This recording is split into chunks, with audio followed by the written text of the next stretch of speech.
seandainya bisa, saya pengennya nanti juga bisa menularkanlah prestasi saya nanti di sekolah formal. Bagaimana saya juga bisa mampu membuat inovasi terhadap pembelajaran. Itu yang saya cita-citakan. Karena saya tidak mau berhenti di sini saja. Saya maunya nanti bagaimana nanti dengan adanya inovasi-inovasi baru ini bisa nanti kita terapkan nanti di sekolah-sekolah.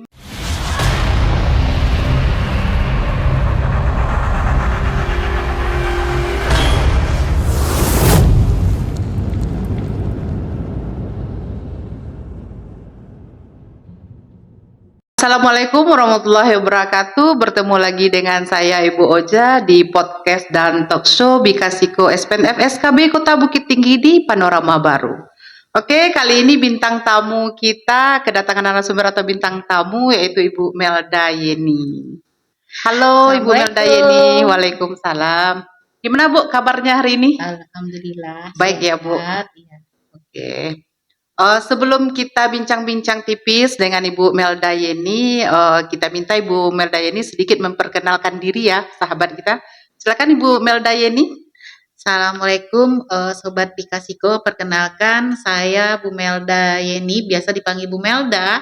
Saya merupakan dulunya tenaga pendidik atau tutor di SPNF SKB Kota Bukit Tinggi. Oke. Dan sekarang saya mengajarnya di sekolah formal, tepatnya di SMP 2 Negeri Bukit Tinggi. Khususnya di mata pelajaran pendidikan Pancasila dengan pendidikan PKBAM. Oke, luar biasa. Jadi Ibu Melda Yeni. Iya. Melda Yeni SPD? SH. Oh, SH. Iya. Melda Yeni SH. Oke, Bu, biasanya kan kalau guru atau tutor itu SPD ya, Bu Melda. Boleh ceritakan sedikit Ibu, itu SH. Kenapa bisa jadi ke guru atau ke tutor? Ya. Okay. Jadi awalnya ketika tamat kuliah ya, S1-nya setamatan UNAN, kemudian saya menyambung ke akta 4 di STAIN waktu itu. Tepatnya di tahun 2008. Nah, saat itulah awal mula jenjang karir saya sebagai guru. Oh gitu. Oke, berarti Ibu jurusannya dulu SH, mengambil akta 4. Oh, berarti baru jadi guru. Oke. Oke, luar biasa.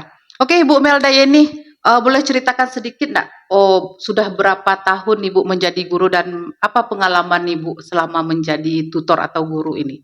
Biar sahabat-sahabat kita Bikasiko mengetahuinya ya, Bu. Iya. Jadi awal saya mengajar di tahun 2008 akhir. Kemudian saya bergabung di SPNF SKB ini yaitu di tahun 2015.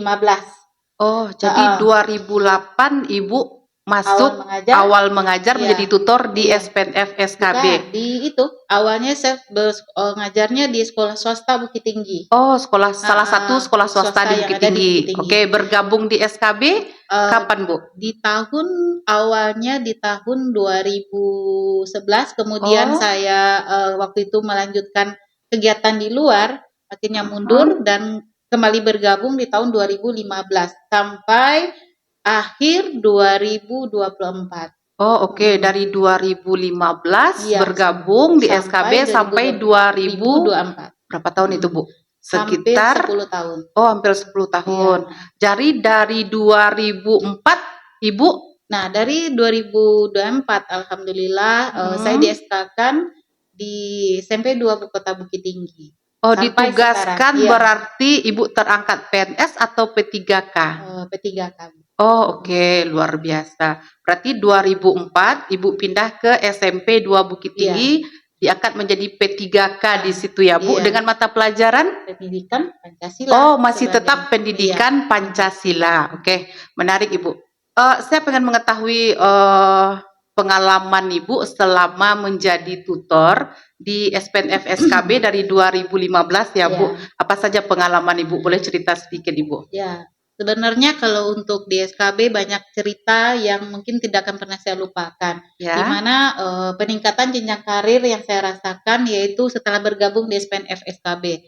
Nah, kalau awal mula saya di sini dengan kondisi yang masih terbatas, sekarang dengan SKB semakin maju, jujur sekali banyak hal yang yang saya rindukan setelah saya keluar dari SPNF ini. Nah, kalau untuk pengalaman pertama saya di tahun 2018.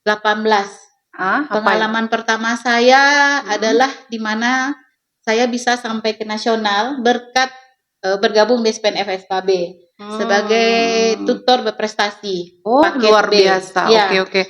Jadi tutor berprestasi itu tahun berapa, Ibu? Di tahun 2018. 2018. Oke. Ya. Sebelum Ibu berprestasi ya, Bu, pasti ada prosesnya di situ ya, Bu. Bisa Ibu ceritakan ke kami, berbagi pengalaman apa saja yang Ibu lakukan sehingga Ibu bisa memperoleh prestasi di 2018 tersebut, Ibu Melda? Ya. Jadi tentu saja tidak lepas dari yang namanya yang pertama dukungan dari Kepala SPNF FKB, pada saat itu ada Bu Yuni juga. Kemudian ada teman-teman yang seprofesi atau seperjuangan dengan kita yang sudah mendahului kita masuk ke nasional, yaitu Bu Rahmi, tentunya di bawah bimbingan beliau juga, dan juga tentunya dukungan dari teman-teman di SPNF ini. Jadi pada saat itu saya dan teman-teman yang lainnya mulai dari paket A, B, dan C. Jadi tiga-tiganya kami masuk ke tingkat nasional. Oke. Iya. Oke. Berarti waktu itu prestasi yang Ibu raih itu tutor berprestasi. Program tutor berprestasi paket B. Oh, paket B di tahun 2029. 2018. Maaf, 2018. Oke. Oke, boleh Ibu Melda silakan dilanjut. Nah, setelah jadi, itu di tahun 2018 awalnya tentunya dimulai dari tingkat kota dulu. Ya, dari tingkat kota, kemudian maju ke tingkat provinsi dan baru sampai ke tingkat nasional. Dan disitulah kita nantinya akan bertemu dengan para tutor-tutor hebat lainnya 38 provinsi di Indonesia. Luar biasa Bu Melda. Bu Melda, waktu Ibu meraih prestasi di 2019 ya Bu, 18 maaf, di program paket A, paket B. Paket B. Iya, paket B. Itu apa Bu? Apa yang Ibu lakukan sehingga Ibu bisa mencapai ke tahap itu, Ibu? Ya, yang pertama tentunya yang pertama sekali yang saya lakukan merencanakan program yang jenis yang akan dilombakan ini saya pelajari. Kemudian tentunya untuk ikut lomba itu saya juga mengangkat ikon-ikon Bukit Tinggi kan pada waktu itu saya kalau nggak salah ada kata Bagamai dalam strategi pembelajaran yang saya buat. Oh, berarti strategi ya Bu, strategi pembelajaran. Iya, strategi pembelajaran saya, strategi silang, di mana tentunya saya buat semenarik mungkin, karena pada saat itu kalau kita lihat semakin hari dalam proses pembelajaran, tingkat belajar warga belajar kan rendah. Nah, bagaimana caranya kita bisa meningkatkan cara mereka belajar agar mereka menarik dalam pembelajaran. Maka pada saat itu saya mengangkat strategi pembelajaran saya tentang sistemnya itu TTS. TTS ya. Dengan membaca, menggali, kemudian bagaimana mereka menemukannya nanti. Jadi itu tuh makanya saya beri singkatannya pada saat itu strategi pembelajaran dengan TTS dengan cara Bagamai kalau tidak salah. Begitu karena udah ya lumayan lama ya Bu Oja, jadi agak sedikit lupa-lupa ingat. Oh gitu, oke, luar biasa Bu Melda. Jadi mohon maaf Ibu, kan waktu itu strateginya TTS, kalau Bagamai. Kalau di kita orang Minang Bagamai itu kan berdendang atau bernyanyi. Nah, jadi maksudnya di situ apa Bu? Ya, Bagamai sini menggali cara belajar anak dengan cara dia mempelajari terlebih dahulu materi yang kita berikan. Kemudian ini bersama-sama itu maksudnya? Iya, berkelompok pada saat itu. Kemudian setelah mencari, menggalinya, kemudian mereka menemukannya nanti dari soal yang akan diberikan dalam TTS tersebut. Dan saya rasa pada saat itu memang menarik untuk dilakukan karena semuanya bekerja sama dalam hal memecahkan soal yang saya berikan. Oke. Luar biasa Ibu narasumber kita hari ini ya sahabat Bikasiko. Jadi berarti Ibu Melda ini ya sahabat Bikasiko sudah bisa kita katakan sebagai Leluhur lah ya Bu Melda. Terlalu tua saya ya dipanggil Terlalu tua. leluhur. Istilahnya mengawali karirnya di tutor sebagai tutor PPKN di SPNF SKB Kota Iya. Bukit Tinggi sebelum beliau menjadi guru di SMP 2 Iya. Kota Bukit Tinggi. Memang banyak sekali yang saya dapatkan selama mengajar di SPNF SKB. Mungkin tanpa di sini belum tentu saya sampai ke nasional, Boja. Iya, iya. Iya, tambah lagi pengalaman yang berharga bagi saya pada saat itu ketika kita masih pakai kurikulum 13. Saat itu kan kita dipanggil ada bertiga, ada Bu Oja termasuk pada saat itu, ada Bu Monika dan saya sendiri. Kita berangkat ke Surabaya di mana saat itu kita sebagai utusan dari Sumatera Barat ya untuk persiapan narasumber kurikulum 13. Berarti pengalaman yang menarik ya Bu Melda waktu itu ya Bu Melda. Bagaimanapun rasanya bangganya ada karena kita mewakili SPNF Kota Bukit Tinggi sebagai nantinya akan menjadi narasumber loh untuk akan kita bagi-bagikan ke tutor-tutor yang ada di kabupaten kota kita. Ya kan? Pengalamannya yang paling menarik sekali pada saatnya di narasumber tingkat provinsi itulah berbagi ilmu tentang kurikulum 13. Oh, berarti Ibu menjadi narasumber setelah menjadi tutor berprestasi di 2000? Iya. Di 2018 tersebut. Oke. Dan juga disitulah kita diundang lagi pada saat itu untuk ikutan menulis buku ya, literasi di Batam. Jadi alhamdulillah memang banyak jasa yang saya dapat. Istilahnya SPNF ini memang berjasa bagi saya. Karena mungkin tanpa dukungan dari kepala sekolah juga, teman-teman seperjuangan, mungkin belum tentu saya sampai ke tingkat nasional pada saat itu. Oke, luar biasa sekali Bu Melda.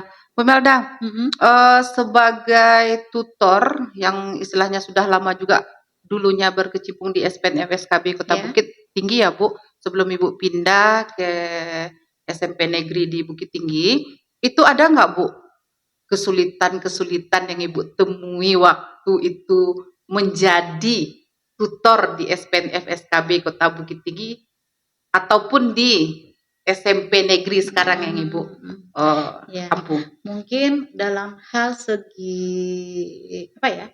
Kalau untuk kita kan sekolah kita di SPNF non formal, berbeda dengan di sekolahnya tempat saya sendiri yang sekarang ini merupakan sekolah formal.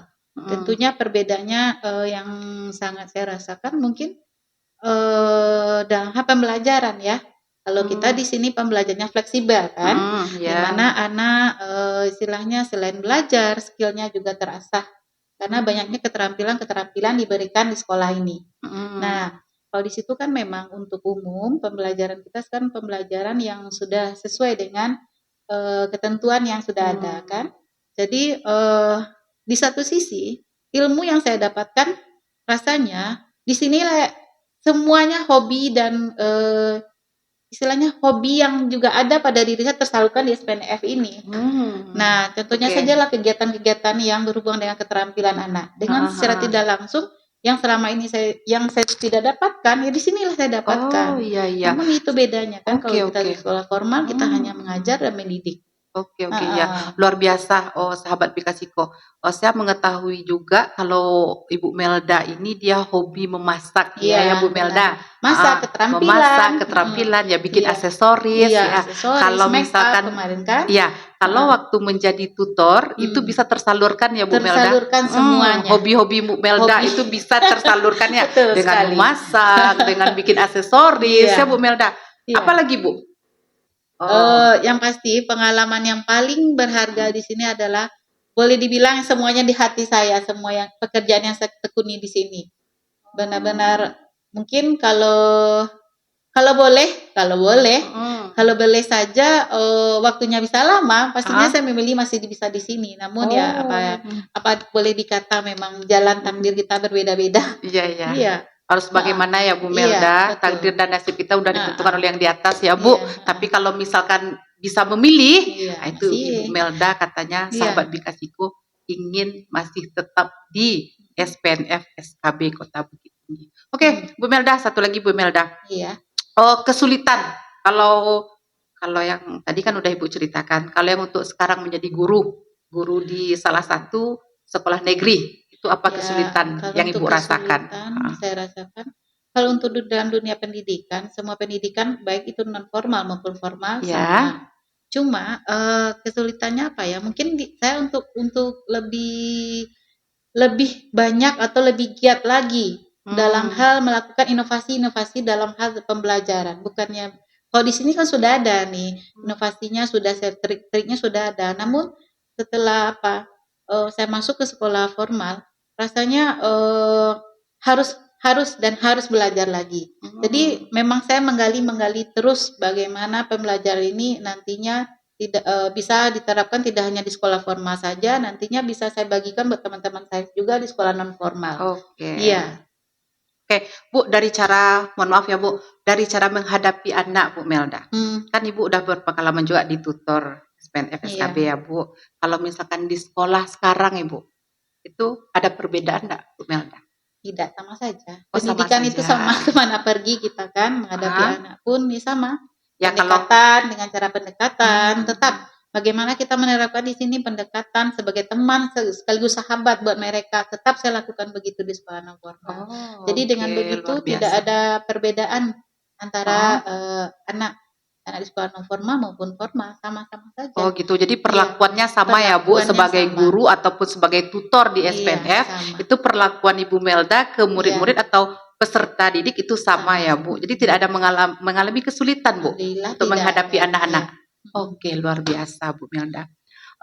Sahabat Bikasiko, kita sudah mengetahui pengalaman sedikit dari Ibu Melda. Ibu Melda ini pernah, istilahnya juga bisa disebut sesepuh lah ya, bukan leluhur ya.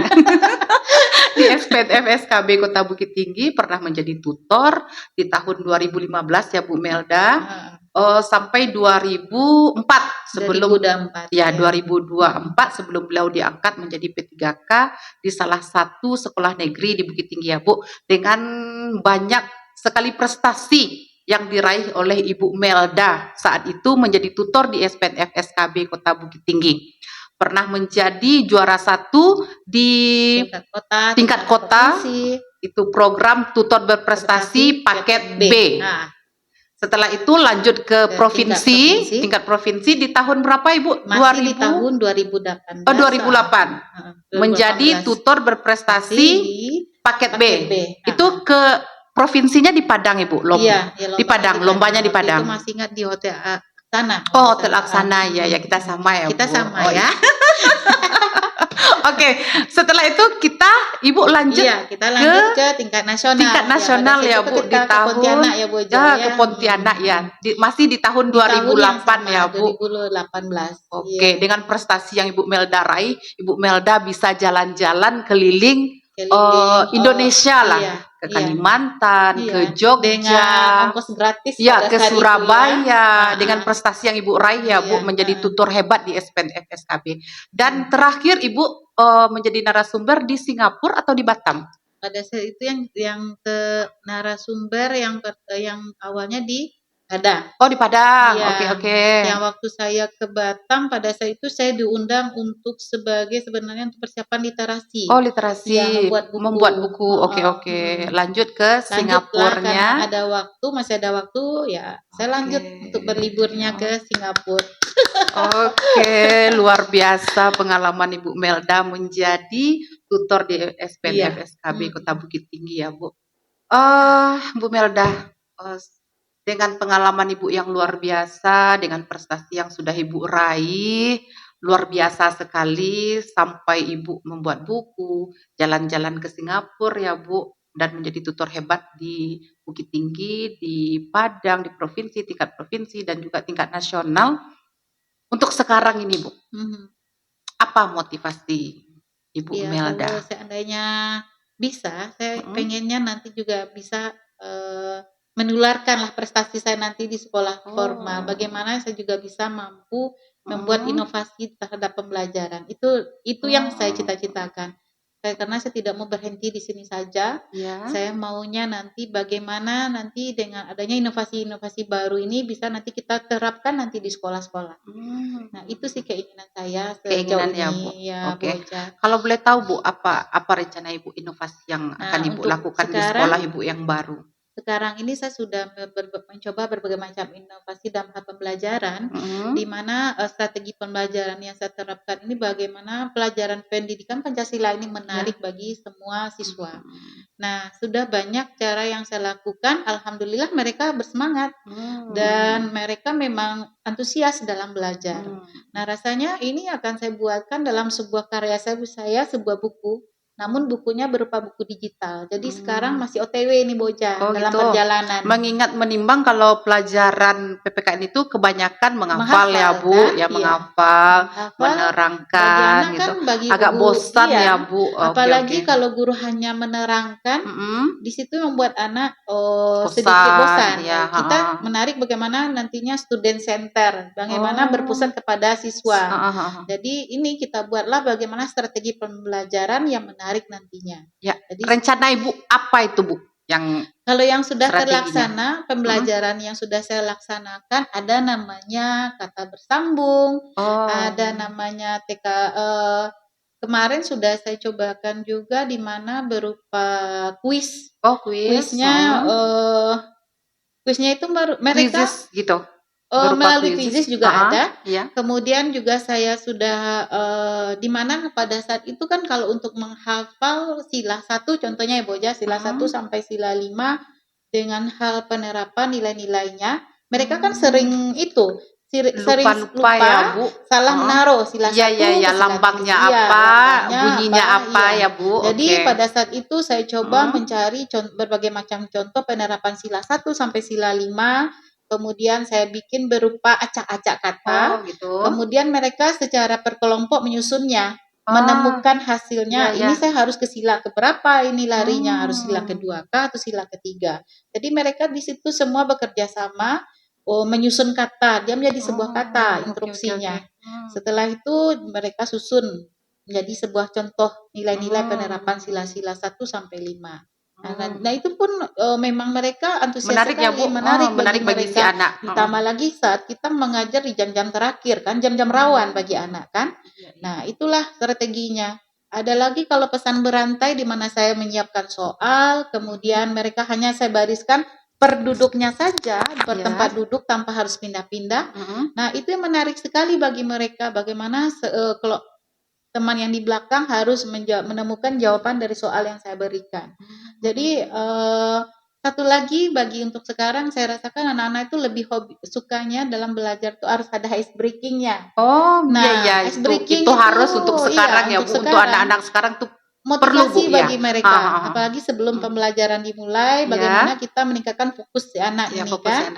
Nah, dengan cara ice breaking. Jadi banyak hal yang sudah saya upayakan. Bagaimana nantinya ilmu ini saya bisa bagi lagi buat teman-teman di sekolah, baik itu formal maupun non formal. Itu aja. Oke, Bu Melda ini luar biasa sekali. Semoga strategi-strategi yang Ibu pikirkan itu bisa diterapkan di kelas ya Bu, dan bikin anak-anak itu antusias, semangat belajar PPKN ya Bu. Nggak seperti dulu ya Bu. Kalau dulu kita belajar PPKN itu kan monoton ya Bu. CBSA. Catat buku sampai habis ya Bu Melda. betul. Tapi kalau sekarang kita sudah menjadi guru apa namanya itu Bu? Milenium atau apa? Menyesuaikanlah dengan keadaan anak. Anak-anak sekarang ya Bu, bisa diterapkan apa yang Ibu Melda sampaikan tadi. Oke, Bu Melda, Bu Melda Yeni, kalau untuk sekarang Bu, dengan hobi Ibu sebagai guru di sekolah lain ya Bu. Kalau dulu kan Ibu katanya suka tampilan ya Bu, memasak. Kalau untuk sekarang Bu, bagaimana Bu? Dengan menyalurkan hobinya. Ya, menyalurkan sekarang hobi untuk sekarang, saya hanya bisa menerapkannya di rumah aja lagi Bu. Tapi satu yang berkesan pada saat awal saya masuk di SMP 2, kebetulan saya diberikan tanggung jawab atau dipercayai sebagai koordinator P5. Nah, pada saat itulah saya berusaha mengupayakan bagaimana hobi saya juga tersalurkan di situ. Akhirnya saya mengangkat pada saat itu bagaimana pengolahan umbi-umbian. Nah, di situ setiap anak saya berikan tugas, mereka menemukan berbagai macam jenis umbi-umbian, kemudian bagaimana mereka bisa mengolahnya, kemudian belajar untuk memasarkan. Jadi dengan hasilnya memang alhamdulillah sukses. Semua anak malahan berharap, Bu, tahun depan ada lagi ya, Bu. Nah, jadi itu. Iya. Jadi rasanya salah satunya yang pernah saya terapkan ya sadap P5 itulah. Oh, contohnya apa, Bu? Umbi-umbian yang pernah Ibu terapkan itu? Nah, jadi pada Umbian saat dari itu apa, Bu? mereka saya suruh mencari jenis makanan yang berasal dari umbi-umbian. Kan Ya, ada kentang, ya, ada talas, ada ada ubi, ya. Nah, jadi jenisnya ini mereka olah jadi makanan-makanan tradisional. Yang pernah, Bu, yang pernah dibikin oleh Nah, yang mereka bikin malah mereka lebih menariknya mengolah menjadi makanan kekinian. Dibikinnya stik kentang, kemudian ada yang mengolahnya menjadi potato chips ya, makanan kekinian. Ada yang membikin jadi donat. Jadi semua makanan, ada yang bikin puding, puding ubi ungu. Jadi itulah pada saat itu mereka berinovasi dengan dia kan sekarang udah belajar dengan YouTube. Dari situlah mereka belajar bagaimana cara mengolahnya. Dan pada saat itu kita mengadakan bukannya panen karya, Bu Oja, cuma sebagai hasil dari kerja mereka selama kegiatan P5 ini apa. Kemudian ya itu mereka membuka lapak di sekolahan. Berarti sudah ada produknya ya, Bu, dari umbi-umbian ini ya. Jadi mulai dari menjadi apa tadi? Stik, ada makanan ada donat. Jadi mereka membuat kemasan sendiri yang menarik. Nah, itu pada saat itu. Membuat kemasan itu Ibu Melda juga yang kemasan mereka yang menentukan maunya model apa, silakan bebas sesuai jenis makanan yang mereka buat. Kalau puding tentunya memakai gelas-gelas atau cup-cup nantinya. Kalau yang makanan itu bagaimana menarik bagi seorang konsumen. Nah, itu yang saya terapkan sama Anda. Berarti dari Ibu Melda yang mendampingi ya, Bu. Satu lagi nih Bu Oja, saya ingat. Pada saat itu juga yang saya terapkan permainan tradisional. Kan masih keterampilan itu. Pada saat kegiatan P5 berikutnya, saya menerapkan cara bagaimana keterampilannya berupa permainan tradisional. Saya masih ingat kan kita main permainan kita, ada mainan dari gasing, ada layang-layang, main congkak ada nggak, Bu? Congkak, betul, buat main congkak. Kalau kita di sini main lore. Oh, lore, iya, lore. Kalau bahasa Indonesia apaan sih, Bu Oja? Apa ya, Bu? Ya, sejenis mainan ya kan. Nah, di situ kan kalau kita pikir, saya mengajarkan di situ penerapan ada pelajaran matematika juga. Kalau mereka bikin layang-layang, bagaimana hitung jaring ya. Kemudian kalau hitung-hitungannya bagaimana bagus posisi-posisi membuat congkaknya. Jadi memang ya menarik bagi mereka permainan-permainan seperti itu. Dan mereka membuatnya pun gasing. Kalau kita dari kayu, mereka membuatnya dari tutup botol. Dijadikannya gasing. Nah, begitu. Juga ada lagi yang saya terapkan pada saat itu, karena literasi anak semakin hari semakin berkurang. Kemudian saya buatlah kegiatan P5 pada saat itu cerita rakyat Nusantara. Nah, pada saat cerita rakyat Nusantara yang lebih menariknya begini, Bu Oja. Kita bisa melihat bagaimana si anak tersebut sesuai dengan hobinya. Mereka menciptakan, ada yang membuat komiknya digital. Ada mereka yang menggambar karikatur. Ada yang membuat komik yang berupa buku. Jadi mereka juga mendubbing, isi suara sendiri. Hasil dari di dalam kegiatan P5. Masih tetap Bu Melda yang mendampingi. Bu Melda juga yang mendampingi. Jadi memang benar untuk sekarang anak tidak bisa kita harapkan untuk hanya membaca saja. Namun harus ada diselang-selingi dengan ini kegiatan kinestetik ya, kalau untuk bekerja kan. Oke, luar biasa Bu Melda. Bu Melda. Sebagai guru hebat ya Bu Melda. Tutor hebat, saja, Bu Oja. Tutor hebat, masih belajar. Ya kan tutor hebat, guru hebat. Dari cerita pengalaman Bu Melda yang jam terbangnya udah rasanya udah gimana gitu ya Bu Sudah Melda. tua di ilmu pendidikan. Ya. Apa Bu yang bisa kami sebagai tutor di sini, apa yang bisa kami teladani dari Ibu Melda sendiri atau bagi murid-murid Ibu Melda? Ya. dibilang diteladani terlalu berat bagi saya Bu Oja. Rasanya semua saya pengennya atau yang bisa dicontoh lah gitu. Saya hanya bisa berharap saya bisa membagi ilmu-ilmu yang saya terapkan di sekolah formal bisa juga diterapkan di sekolah non formal nantinya. Harapan saya SPNF ini ke depan semakin maju dan warga belajarnya semakin bertambah. Karena apa? Karena banyaknya perubahan-perubahan yang sudah ada saya lihat sekarang ini kan sudah jauh lebih maju dan meningkat lagi. Setelah Bu Melda pindah dari situ. lebih maju ya Bu Melda. Oke, alhamdulillah. Oke, Bu Melda, terima kasih banyak. Senang bertemu dengan Bu Melda, berbincang-bincang santai sore ini dengan Bu Melda. Banyak inspirasi ya, sahabat Bikasiko, narasumber kita sekarang Ibu Melda. Terima kasih kita ucapkan kepada Ibu Melda. Semoga sukses ke depannya. Amin. Sama-sama sukses ya Bu Oja. Ya, amin Ibu Melda ini. Kami akhiri, tapi sebelum kami akhiri, jangan lupa sahabat Bikasiko podcastnya atau talkshow-nya di subscribe. Oke, terima kasih ya Bu Melda. Oke, kami akhiri. Assalamualaikum warahmatullahi wabarakatuh. Dah, sampai jumpa.